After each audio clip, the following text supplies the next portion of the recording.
Welcome to part 2. In part 1 we looked at the price of the iMac and my custom setup. And you see that the custom rig is actually more expensive than the iMac. But why would anyone then actually buy computer parts and build their own machine? Isn't it just cheaper to buy the iMac? Well, the iMac is cheaper, but is it better? Let's take a look. Processor. The iMac has the 860 i7 and I chose the 920 i7. They are different, and for some things the 860 is better, and for other things the 920 is better. But they do perform, overall they perform about the same, so I'll call it a draw between them. Memory, 4 gigs is the standard on the iMac. 6 gigs is what I chose for the custom i7. Why 6 gigs and not 4 gigs? It's because it's triple channel. It's either 3, 6, 12 or 24 gigs. So my setup is 6 gigs. Actually, for 150 bucks extra you could have 12 gigs. Disk drives, 1 terabyte, 7200 RPMs. I don't know which make and model is in the iMac. It would be probably a small difference in read and write speed, but we'll call it even. RAID controller, the Mac doesn't have one, probably doesn't need one, but the motherboard I chose has 2 of them. 2 RAID controllers, and the one of them is for 6 serial ATA drives. It supports mirroring, striping, RAID 5, RAID 1+0 and JBOD. And the other one is for 4 serial ATA drives, and it supports, at least it supports mirroring and striping. I'm not sure if it supports more than that, but you can look it up if you're interested. So 2 RAID controllers versus none is a win for the custom. Display. Well, I don't think there's too many monitors out there that could match the iMac, so it wins hands down. I have to be a man and admit that. So, green one for the iMac, a red one for the custom i7. Memory card. SD card for the iMac, and Dell has a multi-card reader. It supports at least these 4 formats, maybe more. I didn't check out the specs too carefully, so it's a win for the custom i7.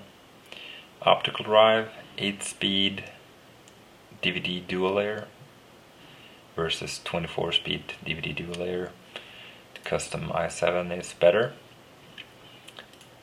Wired network, 1 port with the gigabit on the iMac, 2 ports on the custom build, so it's twice as good. Wireless network supports the same standard 802.11n. Graphics card, same type of card, same amount of RAM. There might be some performance differences. It's not just the RAM that gives the performance, it's a lot of other factors, but we'll call it a draw. FireWire 800, 1 port on the iMac. The controller card I chose for the setup has 2 ports, and that means it has 2 ports instead of the iMac's 1, and it wins. FireWire 400, the iMac doesn't have one, maybe doesn't need one. If you have a FireWire 400 hard drive, external hard drive, you could just use the adapter and plug it in your 800 port. But my setup, it has 1 FireWire 400 in front of the casing, 1 on the back of the motherboard, and 1 on the FireWire controller card. So it's only fair to factor them in. So it's 3 ports versus 0, custom build wins.